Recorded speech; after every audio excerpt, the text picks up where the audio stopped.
افسانہ بھیانک روگ۔ کاش میں اسے پہچان پاتا اور میری الجھن سلجھ جاتی۔ انسانوں کی دیو ہیکل بھیڑ رواں دواں تھی، سب اپنی اپنی رفتار میں ادھر سے ادھر اور ادھر سے ادھر ہل رہے تھے، جیسے سب کسی بڑی مشین کے پرزے ہوں۔ وہ اس تمام بھیڑ کا حصہ ہونے کے باوجود بھی الگ تھا۔ اس کے بڑھتے قدم تب چلتے چلتے رک گئے جب اس کی نظر بازار کی ایک بند دکان کے شٹر پر چسپاں ایک اشتہار پر پڑی، جس کے اوپر موٹے حروف میں لکھا تھا اطلاع گمشدگی۔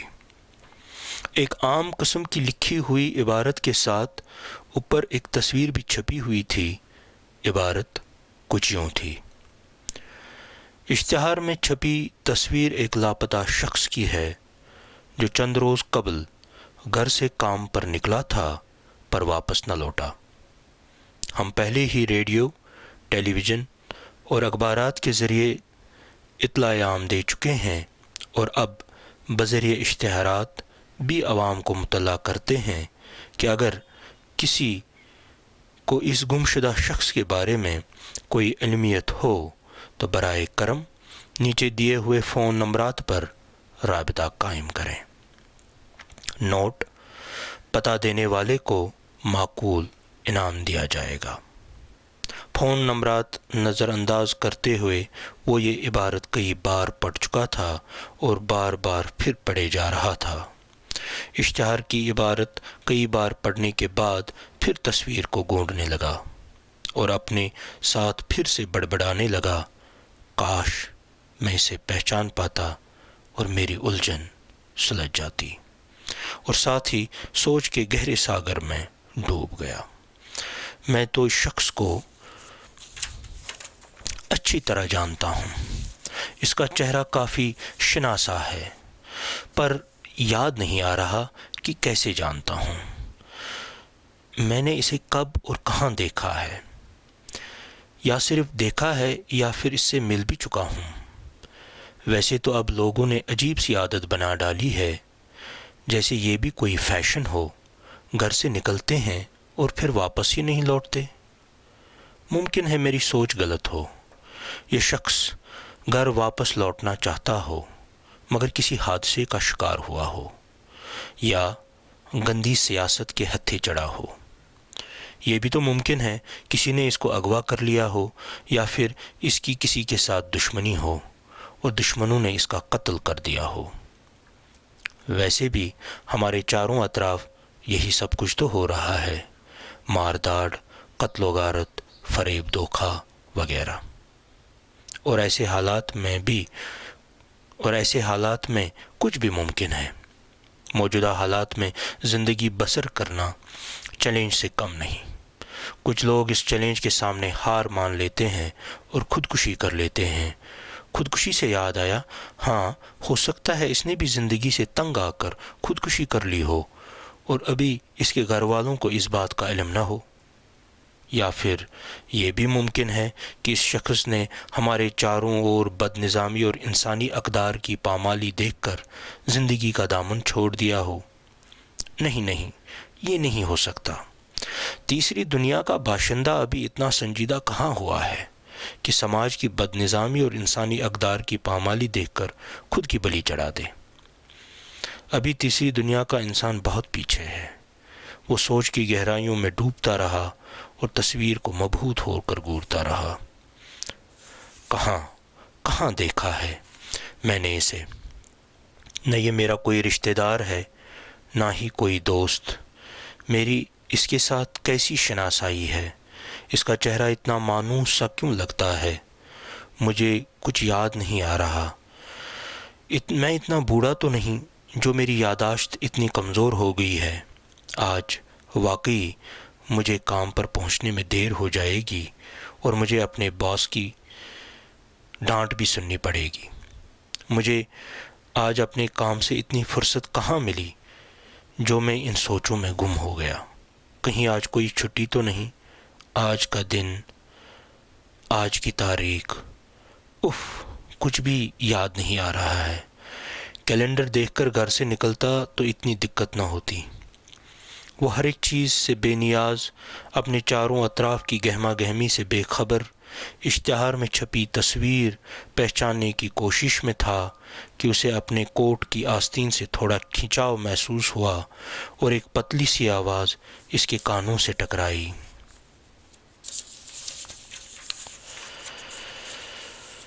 دے دو بابو، کچھ پیسے دے دو، دے دو بابو، کچھ پیسے دے دو، دے دو نا۔ اس نے پیچھے مڑ کے دیکھا، ایک 7-8 سال کی کالی دبلی پتلی بچی گندے ہاتھوں کو پھیلائے اس سے پیسے مانگ رہی تھی۔ اس بچی کے پھٹے پرانے کپڑے، الجھے بے ترتیب بال اور چہرے سے ٹپکتی بے بسی دیکھ کر اسے عجیب سا محسوس ہوا۔ پیسے؟ بھوک؟ پیسے چاہیے؟ ٹھہرو ٹھہرو، دیکھتا ہوں۔ کوٹ کی داہنی جیب خالی، بائیں جیب خالی، پتلون کی جیبیں خالی۔ ایک ایک کر کے سبھی جیبیں ٹٹولنے پر اسے کوٹ کے اندرونی جیب میں کوئی چیز محسوس ہوئی۔ اس نے دیکھا یہ ایک بٹوا تھا، نوٹوں سے بھرا ہوا بٹوا۔ اس نے پہلے تھوڑی دیر کے لیے ان نوٹوں کو اجنبی نظروں سے دیکھا، جیسے اسے پتہ ہی نہیں تھا کہ اس کے پاس اتنے پیسے موجود ہیں۔ پھر تھوڑے وقفے کے بعد 100 روپے کا کرارا نوٹ نکالا اور بھیک مانگتی ہوئی بچی کو دیا۔ اس نے جب بٹوا واپس جیب میں رکھا تو جیب میں رکھنے سے ذرا قبل اس کی ایک ہلکی سی نظر بٹوے میں لگی تصویر پر پڑی۔ وہ ٹھٹک گیا، اس کے پیروں تلے زمین کھسکنے لگی، اپنے گھٹنوں میں کمزوری محسوس ہونے لگی اور دل زوروں سے دھڑکنے لگا۔ اس نے کانپتے ہاتھوں سے بٹوا واپس نکالا اور ڈرتے ڈرتے اسے دوبارہ کھولا۔ بٹوے میں ایک طرف لگی تصویر اور اشتہار میں چھپی تصویر ایک ہی شخص کی تھی۔ یہ کیسے ممکن ہے؟ نہیں، یہ نہیں ہو سکتا۔ یہ دونوں تصویریں ایک کی نہیں ہو سکتیں۔ ایک دفعہ پھر دیکھتا ہوں۔ اس نے دونوں تصویروں کو یکے بعد دیگرے نظریں دوڑائیں، پر دونوں تصویریں ایک دوسرے کی کاپیاں تھیں۔ تو کیا یہ اشتہار میرے لیے ہے؟ نہیں، یہ میری تصویر نہیں ہو سکتی۔ میں تو گم نہیں، میں تو لاپتہ نہیں، میں ہوں، ہاں، میں ہوں۔ ڈیکارٹس نے کہا تھا I think therefore I exist۔ میں بھی سوچ رہا ہوں اور میرا سوچنا ہی میرے ہونے کا ثبوت ہے۔ میں بالکل گمشدہ نہیں، میں تو کام پر جا رہا ہوں، میں تو کام پر نکلا ہوں۔ میرا باس میرا انتظار کر رہا ہوگا، اور وہ چیئر بھی جس پر بیٹھ کر میں کام کرتا ہوں، وہ فائلیں بھی، ہری، نیلی، پیلی، سفید رنگ کی بے شمار فائلیں، اور وہ وال کلاک بھی جو میرے ٹیبل کے سامنے دیوار پر لگا ہے اور جس کی سوئی پتہ نہیں کب سے اٹکی ہوئی ہے۔ یہ سبھی میرا انتظار کر رہے ہوں گے۔ مجھے تو آگے بڑھنا ہوگا اور کام پر جانا ہوگا۔ پر یہ بٹوا میرا تو نہیں، یہ تو اس شخص کا ہے جس کے متعلق یہ اشتہار چھپا ہے۔ تو کیا یہ میں نہیں؟ کاش مجھے اپنی صورت یاد آتی تو میری بے چینی ختم ہوتی، پر مجھے اپنی صورت بھی تو یاد نہیں آتی۔ شاید میں نے بہت عرصے سے آئینہ نہیں دیکھا۔ ایک نظر آئینہ دیکھوں تو ابھی اس دہشت سے نجات ملے، پر اس باغ دوڑ برے شہر میں اب آئینہ کہاں سے لاؤں؟ اصل میں میری پریشانی میں اضافے کی وجہ یہ بٹوا ہے۔ یہ بٹوا میرا نہیں تو میرے کوٹ کی جیب میں کیسے؟ مجھے کچھ یاد نہیں آ رہا۔ میری یادداشت کا چشمہ سوکھ چکا ہے۔ مجھے یہ بھی تو یاد نہیں کہ یہ کپڑے میں نے کب پہنے ہیں۔ سب کچھ الجھا ہوا ہے، یہ تصویر، یہ بٹوا، یہ کپڑے، سب کچھ الجھا ہوا ہے۔ اگر یہ بٹوا میرا نہیں تو کیا یہ کسی نے میری جیب میں ڈالا ہے؟ بھلا کوئی نوٹوں سے بھرا ہوا بٹوا میری جیب میں کیوں ڈالے گا؟ یا پھر ہو سکتا ہے یہ کپڑے ہی میرے نہ ہوں۔ یہ سب ایک سازش بھی تو ہو سکتی ہے، ایک گہری سازش مجھے پھانسنے کی، یا پھر میرے خلاف رچی ہوئی کوئی گہری سازش۔ تو یہ طے ہے کہ نہ یہ بٹوا میرا ہے اور نہ ہی میرے بدن پر یہ کپڑے میرے ہیں۔ ہاں، بالکل ایسا ہی ہے۔ اس نے پہلے نوٹوں سے بھرا ہوا بٹوا ایسے گھبرا کر پھینک دیا جیسے اس کے ہاتھوں میں کوئی رینگتا ہوا کیڑا ہو۔ پھر وہ اپنے ساتھ بڑبڑایا، مجھے عجیب سی گھٹن محسوس ہو رہی ہے۔ مجھے اس الجھن سے نجات پانی ہی ہوگی۔ یہ کپڑے میرے بدن پر سراسر ایک بوجھ ہیں۔ مجھے اس بوجھ سے خود کو آزاد کرنا ہی ہوگا۔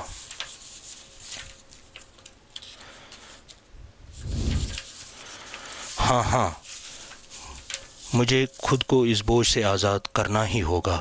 کچھ وقفے کے بعد انسانوں کی دیو ہیکل بھیڑ مشینی پرزوں کی طرح ہل رہی تھی، اور وہ اس تمام بھیڑ میں برہنہ کھڑا تھا۔